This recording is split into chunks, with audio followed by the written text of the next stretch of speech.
예수님께서 예배의 기준을 명확하게 두 가지로 말씀을 하셨는데 영과 진리로 예배하라는 겁니다. 그리고 하나님이 그렇게 예배하는 자를 찾으신다고 하셨습니다. 우리가 얼마나 예배를 많이 드립니까? 그러니까 우리가 예배 드릴 때마다 결코 잊으시면 안 됩니다. 영과 진리로 예배해야 된다. 그런데 영과 진리로 예배하라는 것은 어떻게 하라는 것인가에 대해서는 명확하게 아시는 분들이 잘 없으십니다. 이제 말씀은 들어서 귀가 열리셨는데 영과 진리로 예배해야 된다. 그럼 구체적으로 어떻게 하라는 건가? 그 점에 대해서 지난주, 이번 주에 말씀을 드리고 있습니다. 여러분, 만약에 여러분에게 예배를 준비하라는 특별한 어떤 책임이 주어졌다면 여러분은 어떤 예배를 준비하시겠습니까? 우선 언제 예배 드릴지, 예배 드리는 시간, 날짜를 정해야죠. 어디서 예배 드릴지 장소 결정해야 되겠죠.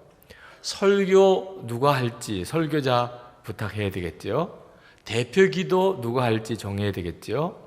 또 찬양 인도 누가 해야 될지 정해야 되겠죠. 반주자 정해야 되겠죠.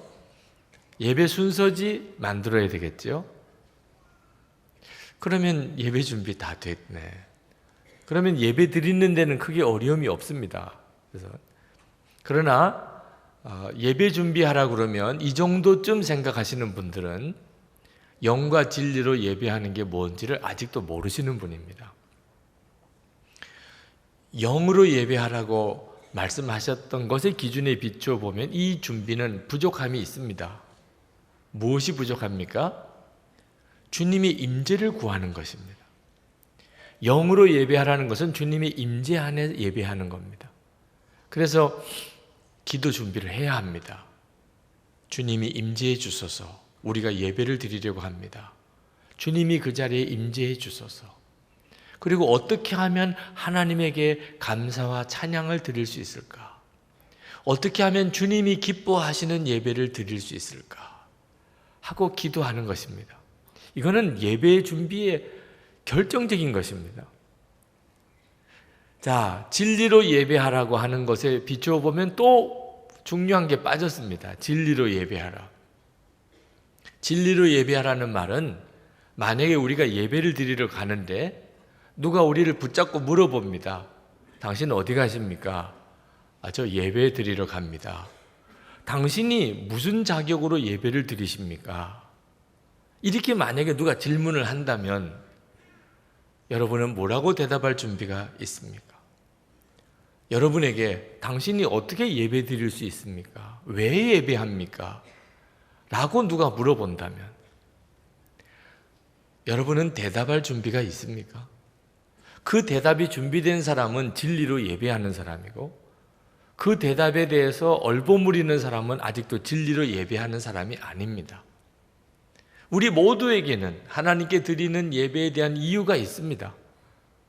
그것은 십자가 복음입니다. 십자가 복음으로 우리는 하나님께 예배 드리는 겁니다. 우리는 원래 하나님께 예배 드릴 수 없는 사람입니다. 자격이 안 됩니다. 우리는 지옥에 갈 수밖에 없는 자입니다. 어떻게 감히 하나님 앞에 나아갑니까? 우리는 죄 덩어리였습니다. 그랬던 사람이 우리입니다. 그런데 예수님께서 우리를 위해서 대신 십자가에 죽으셨습니다. 우리의 죄를 다 지시고 십자가에 피 흘려 죽으심으로 우리 죄가 사함 받았습니다. 예수님 부활하셨습니다. 그래서 예수님이 그리스도라는 사실을 분명하게 드러내셨습니다. 그리고 하나님의 보좌의 우편에 가셨고 그리고 성령으로 우리 가운데 오셨습니다. 우리 안에 성령이 오셨습니다. 그래서 우리가 하나님의 자녀라는 것을 증명해 주셨습니다. 하나님의 자녀가 아버지에게 가는데 이제 문제가 생겼습니까? 바로 이것이 진리인 것입니다. 진리로 예배하라는 것은 우리가 예배하는 이유를 명확하게 알라는 겁니다. 어떻게 예배할 수 있게 되었는지를 정확하게 알라는 것입니다. 만약에 여러분이 아버님 생신잔치에 참석했다고 합시다. 누가 여러분에게 당신이 어떻게 이 자리에 와 있습니까? 라고 질문하면 여러분은 얼마나 당당하게 이야기하겠습니까? 내 아버지예요. 나는 이분의 아들이에요. 이분의 딸이에요. 그렇게 말하지 않겠습니까? 하나님과 우리 사이에 그런 역사가 일어났다는 겁니다. 이건 놀라운 일이잖아요. 하나님이 내 아버지세요. 나는 그분의 아들이라고요. 나는 그분의 딸이라고요. 그래서 하나님께 예배하는 자리에 내가 가는 것이 아무 문제가 없어요. 그러므로 이 진리는 감동이에요. 감격입니다. 그냥 지식이 아닙니다. 십자가 복음은 단순한 지식이 아닙니다. 교리가 아닙니다. 이것은 감동이에요. 하나님 앞에 나아갈 수 있다는 것은 축복이에요. 이건 우리의 특권이에요. 예수님께서 요한복음 14장 6절에 이렇게 말씀하셨습니다. 예수께서 이르시되 내가 곧 길이요 진리요 생명이니 나로 말미암지 않고는 아버지께로 올 자가 없느니라. 예수님이 당신 스스로를 진리라고 하셨어요. 이유는 하나님께로 아버지께로 갈 자 예수님을 통해서만 예수님으로 말미암아 누구든지 하나님께로 갈 수 있기 때문입니다. 이 하나님께로 간다는 말은 죽고 난 다음에 하나님께 갈 수 있어요. 그때도 마찬가지입니다. 예수님으로만 하나님 아버지께로 갑니다. 지금도 우리가 하나님 앞에 나왔습니다. 예배 드릴 때예요. 우리가 하나님께 예배 드릴 때 예수님으로 말미암아 하나님께 나와서 예배 드리는 겁니다. 그래서 예수님이 당신을 진리로 또 길이라고 또 생명이라고 말씀하신 거예요. 여러분이 이 사실을 알고 나면 예배 문이 확 열립니다. 우리 모두에게는 예배 문이 열렸어요. 이걸 아는 것이 진리를 아는 것입니다.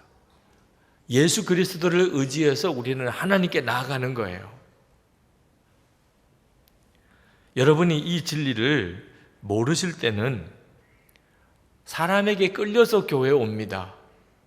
부모님에게, 배우자에게, 자녀에게 이렇게 손에 끌려서 옵니다. 예배당에 앉아 있는 것이 그냥 예배 드리는 거예요. 혹시 또 분위기 때문에 예배 드릴 수도 있어요. 그러나 진리로 드리는 예배는 아닙니다.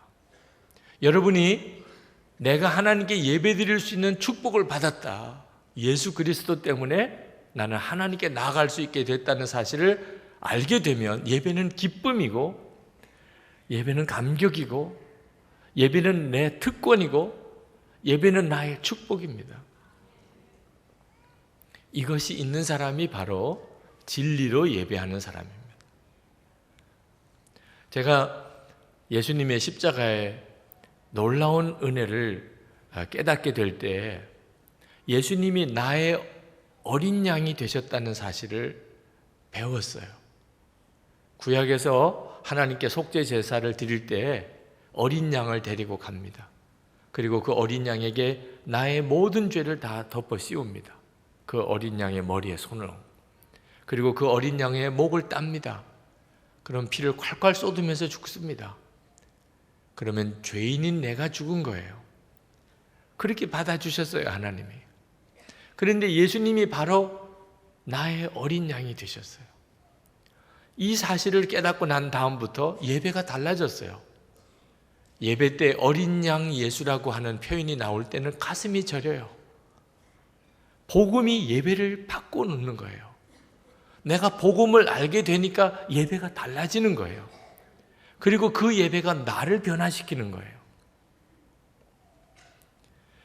여러분, 단순히 십자가의 복음을 지식으로 안다고 진리로 예배 드릴 수 있는 게 아닙니다. 여러분이 진짜 십자가의 복음을 아는 사람이라면 여러분은 주 예수보다 더 귀한 분은 없다고 고백이 되게 돼야 됩니다. 여러분, 주 예수보다 더 귀한 분은 없으십니까? 제가 한번 강원도의 어느 교회에 부흥회를 갔었을 때입니다. 첫째 날 집회가 끝나고 찬송을 같이 부르고 통성기도하는 시간에 94장 찬송, 주 예수보다 더 귀한 분은 없네. 그 찬송을 불렀습니다. 근데 찬송을 부르는데 제 마음의 느낌에 마음의 진심이 담기지 않은 것 같아요. 그래서 1절이 끝나고 잠깐 중단시켰습니다. 여러분, 정말 그렇습니까? 주 예수보다 더 귀한 것은 없습니까? 이 세상 부귀, 이 세상 명예, 이 세상 행복과 바꿀 수 없는 분이 예수님이십니까? 정말 그렇습니까? 만약에 여러분의 마음이 그렇지 않다면 그 찬송을 받으시는 주님은 얼마나 마음이 힘드시겠습니까? 마음은 안 그런데 입술로만 주 예수보다 더 귀한 분은 없다고 이렇게 고백이 되면 여러분 입장을 바꿔놓고 한번 생각해 보십시오. 어떤 사람이 마음은 없으면서 말로만 나는 당신을 사랑합니다. 당신이 제일입니다. 그러면 그게 오히려 더 마음이 힘들지 않겠습니까? 여러분, 억지로 부르라고 안 하겠습니다.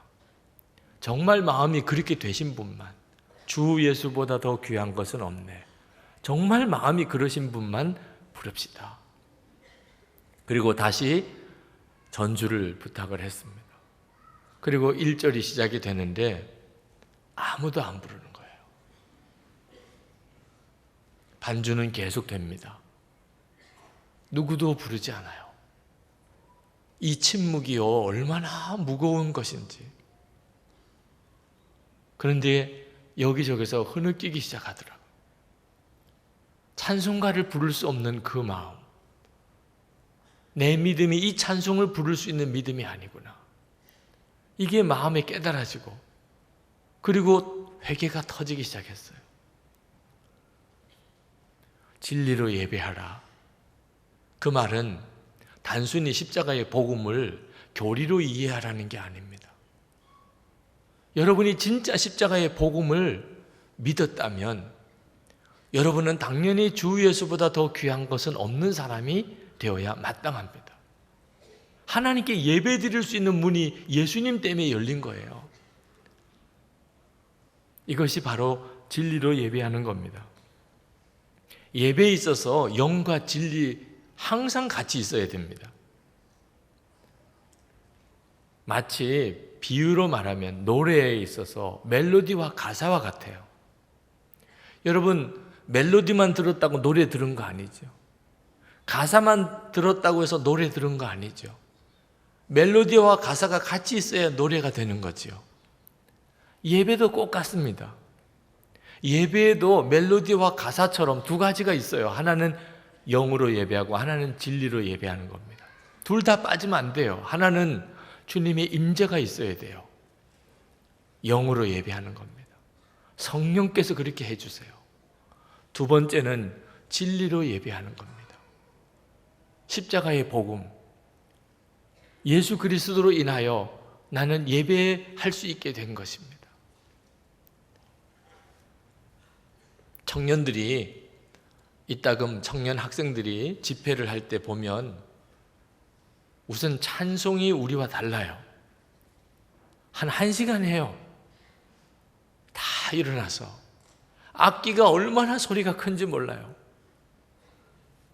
그래서 그 예배를 이렇게 지켜보는 것만 해도 어떤 때는 놀랍기도 해요. 이런 예배가 영으로 드리는 예배예요. 성령께서 임하시면 가만히 앉아 있을 사람이 없어요. 그런데 그 청년 학생들을 만나서 복음이 뭐냐고 물어보면 대답을 못하는 학생들이 많아요. 구원의 확신을 가졌냐, 속죄의 확신이 있느냐고 물으면 대답을 못하는 학생들이 있어요.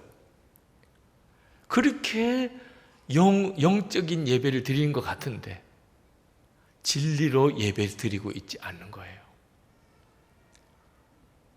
아직도 온전한 예배가 아닙니다. 그러니까 그런 예배를 드려도 삶이 안 바뀌는 거예요. 바실리아 슈링크 여사가 천국의 향취라는 책에서 자기 어릴 때 이야기를 했습니다. 자기는 어릴 때 누구도 자기에게 예수 그리스도로 인한 속죄의 복음을 가르쳐 준 적이 없대요. 목사님들이 윤리적이고 도덕적인 설교만 하셨지 십자가 복음을 정확하게 가르쳐 준 분이 없었대요. 자기는 장성할 때까지 한 번도 예배를 드리지만 진리로 예배 드려 본 적이 없었다. 여러분, 이것이 우리 자녀들의 문제예요. 여러분, 자녀들에게 반드시 예배 드려, 주일에는 반드시 교회 가서 예배 드려야 돼.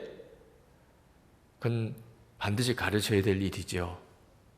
그런데 진리로 예배하는 법을 가르치지 못하면, 그러면 그들은 예배를 그렇게 드리면서도 예배는 지루하고 왜 드려야 되는지를 모르겠고, 왜 예배가 자기의 삶을 바꾸지 못하니까. 여러분, 열심히만 예배 드린다고 꼭 예배 잘 드리는 것도 아닙니다. 어느 목사님이 기가 막힌 이야기를 하시더라고요. 어느 교우 집 신방을 갔는데 거실에서 예배를 드렸습니다.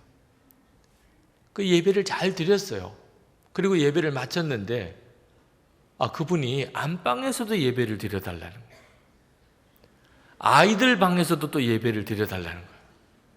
그래서 목사님 생각에 이러다가 화장실에서도 예배 드려달라는 거 아닌가 걱정이 됐다고 이야기를 하시더라고요.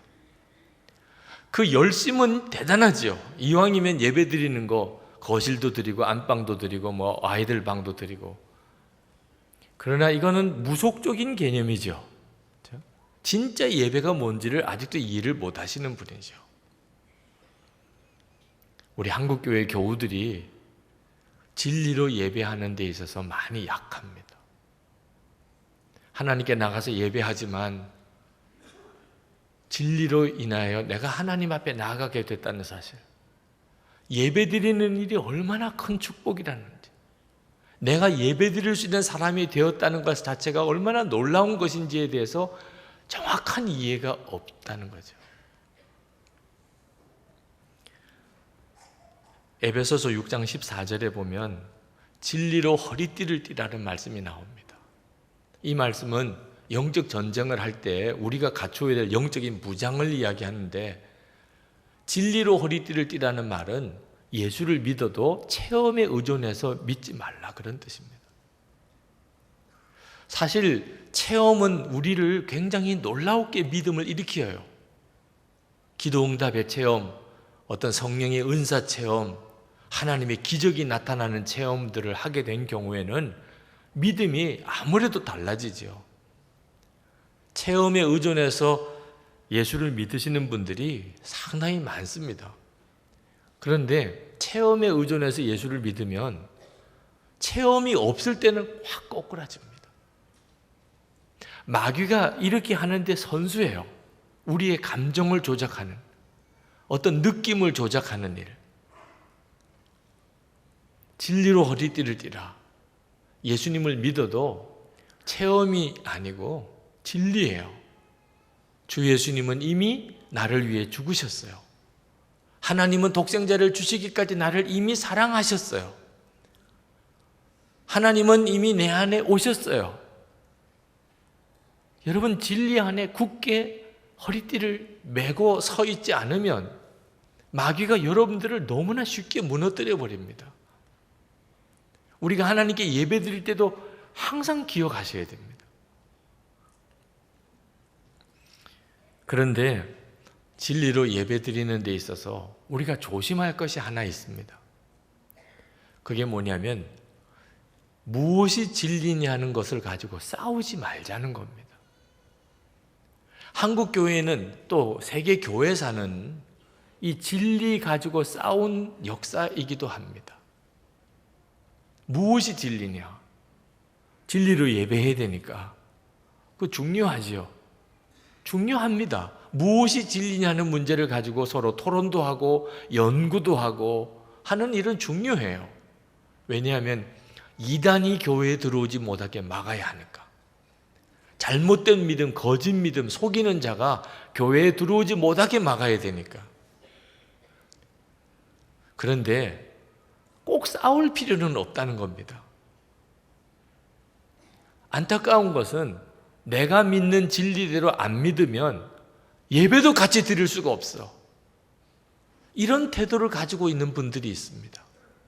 그래서 이렇게 교단, 교파가 많이 갈라진 겁니다. 교단과 교단끼리 싸우는 참 보기 흉한 모습이 생깁니다. 무엇이 진리냐고 하는 것은 참 중요하지만 더 중요한 것은 예수님 그분이 진리라는 사실. 예수님 그분이 한 분이신데 어떻게 진리 가지고 싸우고 갈라질 수 있냐는 거죠.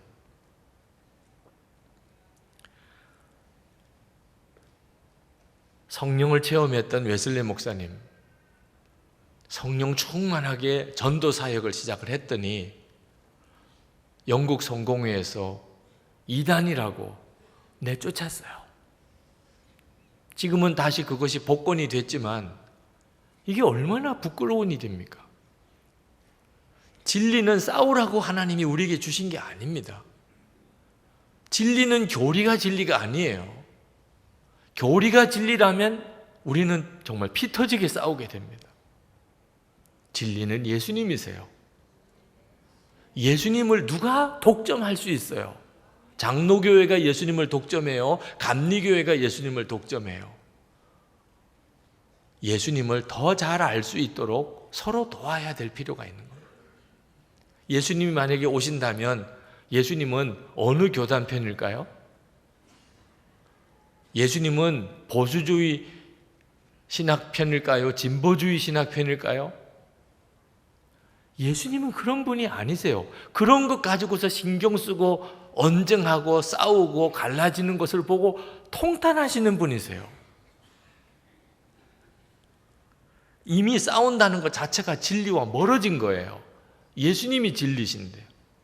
에베소 교회에 예수님이 편지를 보냈습니다. 요한계시록 2장 2절부터 5절까지 제가 읽겠습니다. 내가 내 행위와 수고와 내 인내를 알고 또 악한 자들을 용납하지 아니한 것과 자칭 사도라 하되 아닌 자들을 시험하여 그의 거짓된 것을 내가 드러낸 것과 또 내가 참고 내 이름을 위하여 견디고 게으르지 아니한 것을 아노라. 잘했다는 겁니다. 에베소 교회를 칭찬했어요. 에베소 교회는 이단으로부터 교회를 지키기 위해서 그들은 싸웠어요. 그걸 잘했다고 칭찬하셨어요. 그런데 4절, 5절에 아주 심각한 말씀을 하셨습니다. 그러나 너를 책망할 것이 있나니 너의 처음 사랑을 버렸느니라. 그러므로 어디서 떨어졌는지를 생각하고 회개하여 처음 행위를 가지라. 만일 그리하지 아니하고 회개하지 아니하면 내가 내게 가서 내 촛대를 그 자리에서 옮기리라. 이 진리를 수호하려고 싸우다 보니까 사랑이 다 식어버렸어요. 그러면 모든 게 다 버려진다는 걸 몰랐어요. 여러분, 신앙생활 바로 하자. 좋아요. 그게 왜 나빠요? 우리가 바로 믿자. 그거 좋아요. 그런데 싸우는 건 문제예요. 그건 완전히 속은 거예요. 사랑을 잃어버렸어요. 정말 사랑하면서 바로 잡는 일은 잘하는 일이에요. 그런데 사랑이 없어서 바로 하자는 것이 서로 마음에 아픔을 주기 시작한다면 바로 그것을 회개해야 된다는 거죠. 제가 부산에서 목회할 때 주일 예배 때 찬송가만 부르지 말고 찬양곡을 좀 부릅시다. 이 문제 때문에 교회 안에 갈등이 생겼어요. 찬송가만 부르자, 찬양곡도 부르자. 영적인 예배를 드리려면 찬송가만 불러서는 너무 부족하더라고. 그런데 이거 싸우니까 문제가 생겼어요. 그래서 마음을 접고 그러면 우리 찬송가만 부르고 싸우지 맙시다. 그랬더니 찬양곡을 부르자고 거기에서 은혜를 받았다고 너무 좋다고 하시는 분들이 목사님 끝까지 싸웁시다. 물러서지 마십시다. 제가 그 말을 듣고 깜짝 놀랐어요. 영으로 예배하는 것은 좋은 일이에요. 그러나 싸우는 것은 진리가 아니에요. 이것도 또 엄청난 미혹이에요. 여러분, 하나님의 입장에서 충만하게 예배드리자고 찬양을 부르면서 서로 싸우면 하나님이 기뻐하실까요? 너 잘한다 그러실까요? 저는 도무지 그렇게 이해가 안 되더라고요. 잘해보자는 것도 좋지만 싸우게 되면 그건 다 문제예요. 마태복음 18장 20절에 두세 사람이 내 이름으로 모인 곳에는 나도 그들 중에 있느니라. 여러분, 오늘 목사 이름으로 오셨어요? 교회 이름으로 오셨어요? 부모님 이름으로 오셨어요? 배우자 이름으로 오셨어요? 친구 이름으로 오셨어요? 그렇다면 오늘 진짜 예배를 드리는 건 아니에요. 주 예수님의 이름으로, 예수님 때문에 우리는 이렇게 모인 거예요. 그때 주님이 우리와 같이 계셔 주시겠다고 그랬어요. 이것이 영과 진리로 예배하는 것이에요. 예수님의 이름으로 모이면요, 절대 싸울 수 없어요. 예수님이 그런 분이 아니십니까? 여러분, 우리가 이렇게 진리로 예배를 제대로 드리기 시작하면 우리 삶이 바뀝니다. 예배 드릴 때마다 주의 임재를 구하고, 예배 드릴 때마다 십자가의 복음으로 우리가 주님 앞에 나가기 시작하면 안 바뀔 사람이 없어요, 사람이. 어느 목사님 아들이 굉장히 방탕하게 방황했습니다. 나중에는 물론 돌아왔어요. 나이가 많이 들어서. 그분의 인생을 생각하면 참 어처구니가 없어요. 결국 이렇게 돌아올 거면서 그렇게 인생을 허비할 수 있나요? 근데 그분의 이야기를 들어보니까 더 안타까워요. 자기가 어릴 때 교인들을 보니까 예배는 그렇게 드리면서도 왜 그렇게 서로 싸우고 거짓말하고 서로 비난하고, 그 어린 목사의 아들 어린 눈에 다 거짓말장이 같아 보이는. 그래서 예수님도 부인했어요. 저 사람들이 믿는 예수님, 그건 다 가짜야. 그리고 반항심으로 자기가 할 수 있는 모든 하나님이 미워하는 짓은 다 했어요. 그러나 늦게서 그가 다시 회심했어요. 그렇지만 인생은 이미 다 지나갔어요. 성도 여러분, 진리로 예배드리지 않으면 우리도 꼭 이런 꼴이 되어버립니다. 진리로 예배드리면, 그러면 그 진리가 나를 바꿔요. 하나님께 예배드려야 되니까. 어제 부부싸움 하시고 아직도 해결 안 하시고 오신 분이 있으십니까? 오늘만 봐줍니다. 오늘만 봐줘요. 다음부터는 이렇게 하시면 안 돼요. 화해하고 오셔야 돼요. 여보, 용서해줘. 무조건 빌어야 돼요. 하나님 앞에 나와서 예배하려고 하면.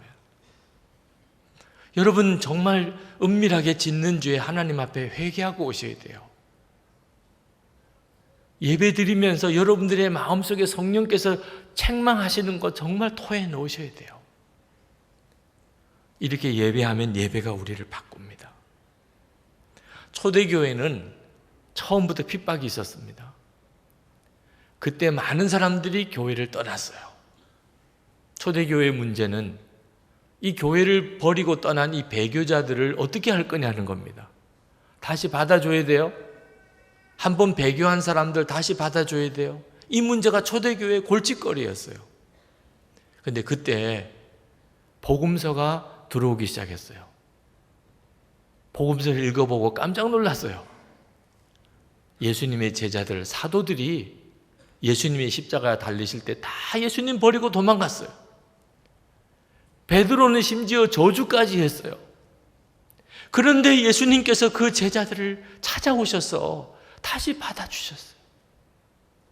돌아온 것도 아니고 찾아가셔서 다시 다 받아주셔서 사도로 세워주셨어요. 그러면 핍박이 무서워서 도망갔던 사람들 받아줘야 돼요? 안 받아줘야 돼요? 다 받아줬어요. 이게 은혜거든요. 그 다음에 더 무서운 핍박이 왔어요. 이제는 정말 살벌한, 교회를 완전히 씨를 말리려고 하는 핍박이 왔어요. 근데 그때 순교자들이 일어나기 시작했습니다. 한 번 용서받은 사람들, 예수님이 한 번 다시 받아주신 은혜를 아는 사람들이 이제는 생명도 두려워하지 않고 순교의 반열에 섰어요. 우리 주님은 정말 놀라우신 분이세요. 주 예수보다 더 귀한 분은 것은 없네. 이것이 진리예요. 여러분, 이 마음으로 하나님께 예배하라는 겁니다. 히브리서 12장 2절 말씀에 믿음의 주여 온전케 하시는 예수를 바라보자 그랬어요. 항상 주 예수님을 바라보는 것이 예배입니다. 거기에 십자가와 성령의 역사가 있습니다. 그 예배는 우리를 바꿉니다. 오늘 이 시간 우리가 94장 찬송가를 한번 부르고 싶어요. 나중에 우리 기도 끝나고 1절만 2번 한번 같이 부르겠습니다. 근데 여러분에게도 제가 권해드리고 싶어요. 정말 마음으로 준비된 사람만 부릅시다. 주 예수보다 더 귀한 것은 없네. 분명히 고백할 수 있는 사람. 이 세상 명예 행복과 바꿀 수 없네. 정말 그러신 분. 여러분, 아직도 그런 마음이 준비가 안 되신 분은 성령의 도우심을 구하세요. 예수 믿는 것은 그런 게 아닙니다. 그리고 진짜 예수를 믿게 될 때 예배가 살아나고, 예배가 살아나면 우리 인생이 바뀝니다. 이제 우리 통성으로 기도하겠습니다. 하나님, 제가 영으로 진리로 하나님께 예배하기 원합니다.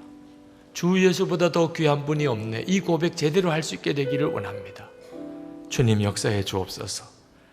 우리 통성으로 기도하겠습니다.